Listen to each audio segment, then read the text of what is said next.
you both have gone to school. You both were very successful in your previous careers. And now look at you. Yeah. You're just as successful, if not more now in this career in such a short amount of time. Welcome back, everyone, to another episode of the Perks in Paving. We have a very special guest today, Miss Sandra Albert, who is the Vice President of Bay Country Contractors. Welcome to the show. Thank you. We've been wanting to have you on for quite some time. Yes, very high sought-after guest here. Yeah. I had to have my people talk to your people. Yeah, we did. And I was glad that we had a scheduled date and everything. It was awesome. Yes. So thanks for coming on. Thank you. You have a very unique story of how you transitioned into the industry, which, if you've watched our show before, that's a big part of what our show's about. Yeah. So we wanted to have you on to kind of go through your transition and, what your background was and how you made it to Bay Country. So, I mean, you never know where life's going to take you, right? Yep. I mean, your story is very much about that. So mine too. So let's start prior to Bay Country. What were you doing? How far back do you want to go, Paige? Well, I mean, we could go way back. So give us the Sandra highlight The reel. history. Yeah. Okay. So I started in cosmetology right out of high school. That was part of my tech program. I did that for many years. Loved it. Kind of got burnt out though in the hair industry. So then I dabbled in real estate. From real estate, I dabbled in, I became an operations manager for Staples, went into retail, did some things with that. And after in my retail career, I ended up getting really sick. And I was out for like 4 months and decided that I needed to kind of do something else. And actually my mother-in-law, she wasn't my mother-in-law at the time, but she came to me and said, hey, I have this great business opportunity. I see you lead in all of these different areas in your life, and I think that you would be a great fit for my collection agency. And I was like, collections? I know nothing about collections. Yeah. So she had me come in, and I worked for her for about 4 months. And after 4 months, she was like, okay, I'm leaving now. Good luck. Oh my gosh. So I purchased a collection agency from her. And, that was difficult, making another career change, stepping into an industry that I didn't know anything about, stepping into a fully operational office that was fully staffed and had been for 35 years of, individuals that had been working there for 15 plus years. And here I come in not knowing a single thing about collections. And it was hard, faced difficulties with, employees, basically like, I don't know that I want to work for her. Yeah. She doesn't know what she's doing. Yeah. So I started in that industry, and, my first year in the collection industry, I really just kind of stepped back. I waited to, see what things worked, what didn't. But then just my business savviness took over, and I ran the company and had that collection agency for about almost 10 years. Wow. And then I've told part of this story before, but for your listeners, for federal changes came out through COVID, and it completely changed the entire industry. And I ended up getting a federal lawsuit against my collection agency, and with the advice of my attorneys, they told me to, shut it down. So I did. I laid off my entire staff, closed my doors, and 9 days after closing my doors, I was let out of the lawsuit. So that then opened me up to another career change. Yeah. What's Sandra going to do now? Yeah. So we've done real estate, we've done retail, we've done collections. What's next? Yeah. Talk about that transition and how you and Daniel reconnected and what brought you over to Bay Country. So, whenever you think that you have a path and you're like, well, this is where it's going, and then life throws a major curveball, and then it's like, oh, wow, yeah, so I guess that's not what I'm going to be doing. Yeah. After I closed the collection industry, I'll tell you that it was very difficult for me. Because you enjoyed doing that, correct? I enjoyed doing it, and it was probably one of the lowest points of my life. One, that I had invested so much money into a business that now had no value. That I had invested into these women that worked for me, some of them being single moms that now no longer had an income. I had made just so many changes inside of that industry. I was appointed by the governor, sat on the licensing board for the state of Maryland, and so with all of that changing and ending, I really wasn't sure what was going to happen to me. By the grace of God, I'm here today, but I really was going to jump off the bridge. Like, I had hit this point of like, I lost who I was. I lost my purpose. I lost my plan. And I felt like I had brought all this shame to my family, shame to my business, shame to my industry, that, I felt like I had failed in so many ways. And it took a long time for me to realize that those failures weren't of my own, and that there was a greater purpose and a greater calling for my life. So I had put, something out on Facebook and said, hey, I'm looking for something. And Daniel Good, he and I went to high school together. And he said to me, hey, I have this, position. It may be something you're interested in. Let's get together and talk. And I was like, okay, sure. So we did. We sat down, and I'm going to tell you, we talked for probably 4 hours. Yeah. He shared his vision. He shared his core values. He shared his mission. And honestly, when I left there, I was like, really? Yeah. No. I didn't know that. Yeah, no, I was like, I don't think so. I thought you were going to say yes. It just, everything made sense. No, honestly, I was like, gosh, do I really want to go into another industry where I don't know anything? Yeah. Not really. I'll just live my life out as a financial analyst, crunch numbers all day. And that's like, I'm going to be a government contractor and just do in our area. That's really majority of what people do. So I was like, that's what I'm going to do. I'm going to just go live out my days doing what I know, what I'm comfortable in. Mm-hmm. So I'll tell you that, after we talked, I prayed about it and I thought about it, and there weren't any other doors opening. So I just really had to say to myself, is this God? Is this the universe telling me this is the path I need to go? Right. So I made the decision to say, okay, well, let's see what happens. Yeah. So I called Daniel and I was like, okay, like, let's go. Let's do it. So how long from the time you had that meeting to the time you made I'm going to say it was probably a good 3 weeks. Okay. Wow. That, we kind of mulled back and forth about, like, what is the position? What are we calling it? What is, there was the position in which I came in as vice president is not something that Bay Country's ever had before. So not only were we creating a place for me inside of Bay Country, but also part of his vision was for me to create new positions inside of Bay Country. So there's just a lot of planning, and it wasn't an opportunity to just jump in and say, hey, fill this role. This is what you're going to do. Let's go. Mm-hmm. So yeah, it took a little bit of time and convincing. And I thought to myself, well, I mean, worst case scenario, I get fired. Daniel and I may not be friends after this. Yeah. I'm not sure. Yeah. So, so that's where the journey started. And I've been there now for about 1.5 years, and like yourself, in a completely new industry. None of this was, I knew nothing in construction. Yeah.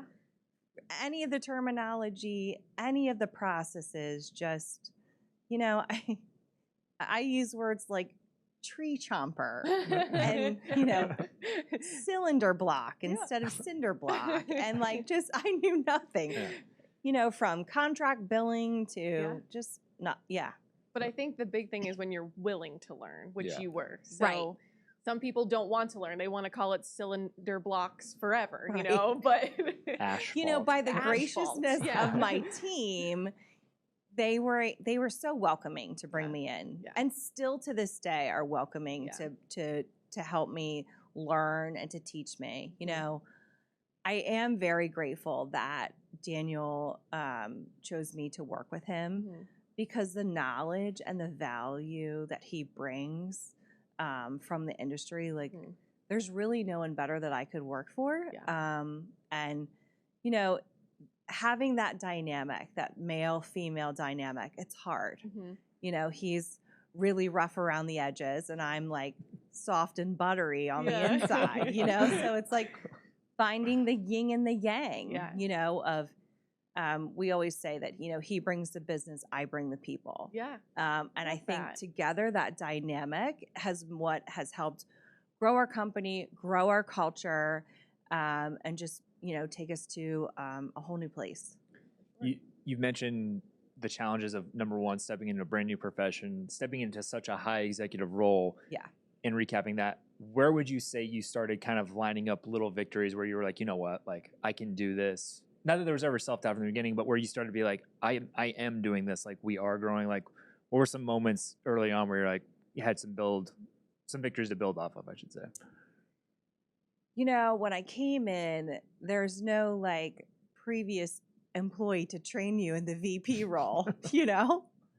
But I've always been a leader. I've always done executive type things. So it wasn't that role scared me. But what did scare me was I have all the eyes on me. I'm creating a path inside of this company and I have to gain everyone's trust. That's very difficult to step into a role as vice president and tell all of your employees, hey, I don't know what I'm doing, but it's okay. Don't worry. but I've got us. But speaking of that, I mean, so you kind of did that at the collections agency I did. as well. I so did. do you feel like you kind did. of drew on those experiences to set you up for success when you transitioned into Bay Country? I mean, I'm always growing as a leader. I think one of the biggest things that I've learned is that when you step into a role like that, you really need to not run with like a bull in a china shop. You need to just really step back and listen to the people. The people are going to tell you what the needs are of the company. The people are going to tell you what works and doesn't. You know, so I think I've always taken kind of a backseat leadership role when stepping in and just observing. You know, you can observe that first year for you to sit and like look at all the systems and processes, look at the people, look at the production, you know, look at the numbers. When you put all that together, you can get a plan of, okay, this is where we're weak, this is where we're strong, and this is how we're going to move forward and get to our goals. And you really jumped into that head first. I remember the first time I met you was actually virtually. I was home with COVID at the time. Remember you were at the office and you came here to kind of like soak up some stuff that you could bring back from here and like implement in your company. So I'd only been. You guys were really, you specifically were, you know, jumping in to do whatever it which took. Was scary too because, hi, welcome to Bay Country. We're going to be sending you to Pittsburgh to work with all these national salespeople, and we're going to teach you how to do X, Y, and Z.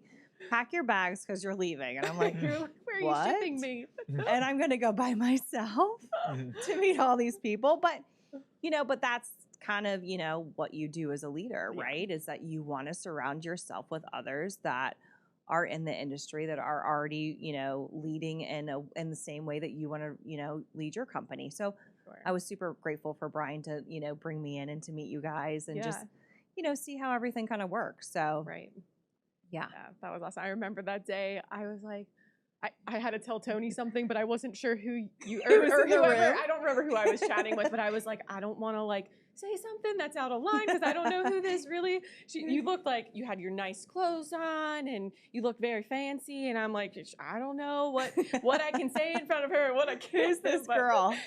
But little did I know you'd become one of my closest friends. So right, funny. It wasn't even that long ago, but. So with the industry being primarily a male-dominated field, I know like you're all about like getting more women into the industry and like promoting us. So what have you felt as though has been the biggest challenge, and how have you like worked to push and encourage people on your team to be more confident in the field, in construction specifically?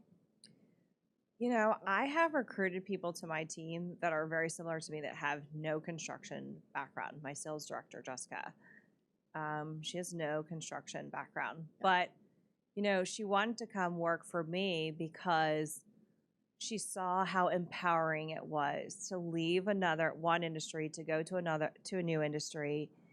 And she was like, "You're inspiring to me." And I want that for women. I want women to be inspired from either Bay Country as a whole or through the women leadership inside of our company to say, "Hey, I'd like to make a career change. Hey, I'd like to try something that's challenging." Yeah. And in the construction industry, it's not easy. It's not an easy place to walk into and feel this warm like sisterhood that brings you in, Yeah. But at the same time, I think, those challenges, for women, we're meant for challenges. Yeah.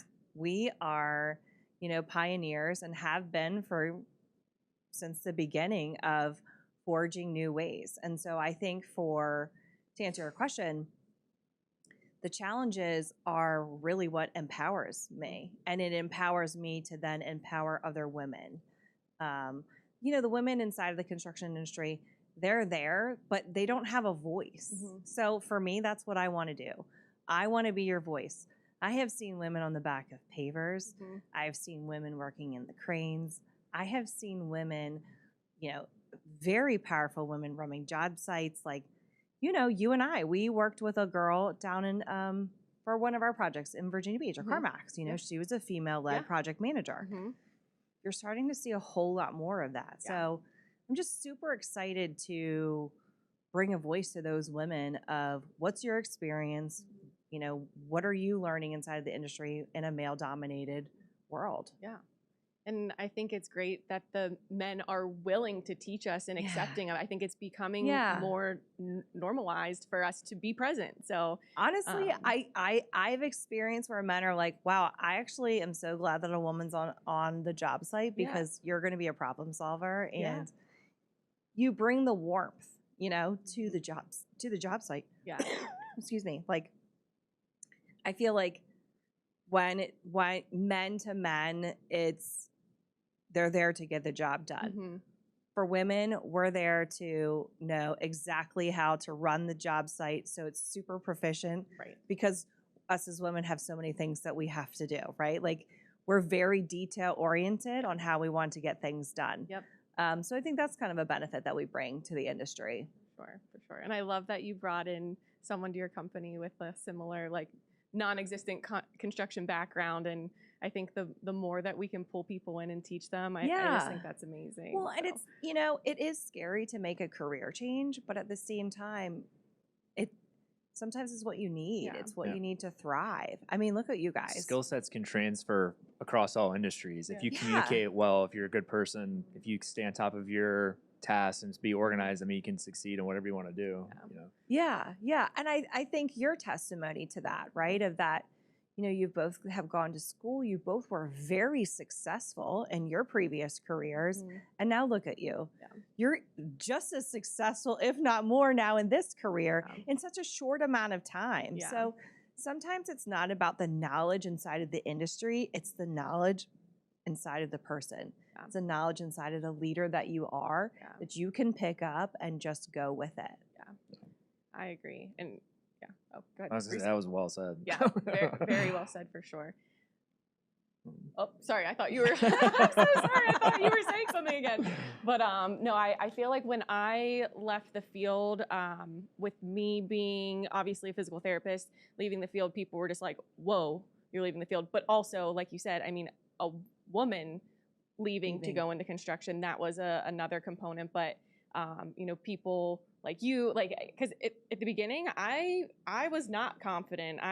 What kind of decision did I make? Did I make the wrong decision? But then, I met you and I was working with Jenna, and, there's people around you. You're like, okay, like, there's other women doing this and I'm going to be okay. Yeah. And it kind of just, and it strengthened my confidence. And now, I mean, look, Laura has joined our team and she left teaching and she works with us now, and Maria left teaching. And so I think, we did that, and it was tough, and you question, but look at all the people who have followed, in our footsteps since. Right. So, well, and you're not just okay, you're killing it. thanks. So are you, Sandra? You're killing it. So are you. Let me ask you this, Paige. When you made the transition, Mhm. what happened to your friends? Were they supportive? Were they not supportive? As far as I know, they acted supportive, but I mean, what they said Did you behind get my any back. pushback? No, honestly, my closest friend group, I mean, they might have thought I was nuts, but they were like, you have to do what's best for you, and if you're not happy, then it's not worth it. So if you think you're gonna be happier here, then you should do it. Yeah. And like I said, I mean, yes, that's what you tell a friend if they were having thoughts in the background like, woo, it sounds a little cray cray. I mean, that might be another thing, but I think now everyone would be agreeable that I made the right decision. So For sure. but for sure. yeah, my family was supportive. Luckily, I mean, I know a lot of people that are like, I think that holds people back a lot of the times. I have a friend that she said, she's a grown woman, and she goes, I feel like my parents are going to give me a hard time if I leave, the industry and go into something completely different, because I spent so much time in school, and it's hard when you don't have the support. Yeah. And I'm very thankful that I did, and that Mark supported me, because, he could have been the same way, like, you're crazy, what are you doing? So, but luckily that wasn't the case. So. Yeah, I mean, I think there's, for women to make a transition, getting away from that stereotypical lifestyle of like, you're going to raise children and you're going to, be home, and to now, in 2024, we're doing just the opposite, right? Yeah. We're juggling it all. We're having kids, but we're also working. I think that for us women, we've had to evolve into new essential stereotypes, and I think we're killing it because, places that you thought you'd never see women in, I'm sure, 20 years ago, you would have never seen women inside the construction industry. Sure. It just wouldn't have been talked about. It wouldn't have been accepted. Yeah. And now they're everywhere. So we're making that change, right? That's right. That's right. It's funny. I went into the Carhartt store the other day, and I was looking at some of their PPE gear, and I was like, oh, these are all men's. I was like, do you have any of these in do you have any of these in women? And he was like, no. And I was like, oh, Carhartt. Like, so it's just things like that, right? Yeah. Like, we need to put out, women PPE gear that is made for women, because we need to wear the same safety gear that the men do, you know? So just a lot of improvement, that's going to be happening in the industry that I think people like yourself and myself are going to make those changes. For sure. I want to jump into you being like a little bit of a Instagram celebrity. So I know I'm always very touched and moved by your inspirational, messages that you promote on your stories and your Instagram page. But I know you've mentioned that a lot of others have like commented like how influential that is to them. Speak to that a little bit, and how I know you guys always speak of, the importance of culture within your company as well. Speak to like what you guys feel to your core, and like the importance. I think a lot of your message too is just about like being a good person and following God. And so speak to what's important to you, and how you've made an impact in your community with that platform. Sure. Putting yourself out on social media, I've said it a million times, is one of the hardest things you will ever do. Yeah. I can't go to a grocery store, Target, or somewhere without somebody stopping me and being like, oh, I watch all your videos. And when they say that, you kind of hold your breath and you're like, is this going to be a good response? Or is this going to be like, yeah, those are stupid? Yeah. Like, you're not really sure. But I would say majority overall, one, it gets people talking, right? When you put yourself out there. For sure. Two, there's accountability, talking about my faith, talking about my core values. I'm not just holding those inside and holding myself accountable. I'm telling them to the world for the world to hold me accountable. that. And I think that social media, you can really impact lives and you can touch people across the world. And I think that's what I want to use my social media for, is that I don't want to just make an impact inside of my local community. I want to make an impact inside of the entire construction industry. And so you're limitless, right? So whatever you're putting out there, one, you need to follow, two, you need to believe in. But my main message is to just reach one person a day.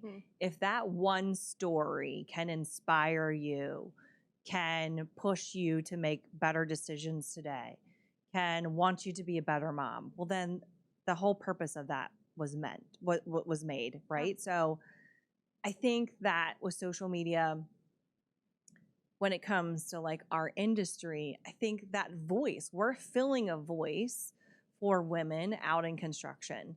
And it's just not really been out there. I don't really know of a lot of strong female leadership in the construction space.